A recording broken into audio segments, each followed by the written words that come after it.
Panagbangga sa duha ka kotse sa Cagayan de Oro City, misangko sa kagubot. Aniya ang ako report.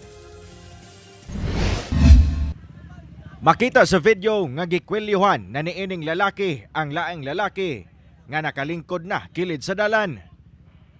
Gisuwayan pa og badlong sa mga motorista ang lalaki sa ilang ginahimo apan mitubag kini.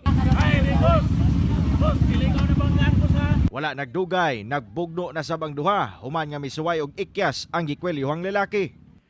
Ang maong kagubot nahitabo alas 2 sa kadlawon ni adtong Sabado sa Rotonda, Barangay Makasandig, Cagayan de Oro City. Sumala sa kapulisan, duha ka kotse ang nagbangga sa mong lugar. Ang gikwelyuhan nga lalaki, ang driver matud pa sa nakabanggang kotse.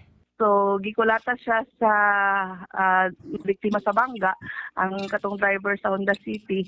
At the same time, katong mga bypassers ni nga maong orasa. Atol sa kagubot, nawala matud pa ang kwenta sa lalaking gikulata nga mobalor og kapin 1 million pesos.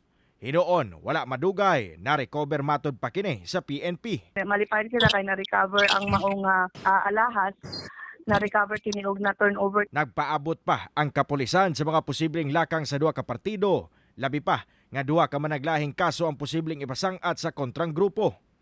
Pwede magpasaka og kasong reckless imprudence resulting to physical injuries and damage to property ang grupo sa nabanggaang kotse. Samtang pwede sabkuno magpasaka og kasong direct assault and physical injuries ang biktimang gitabangan og kulata.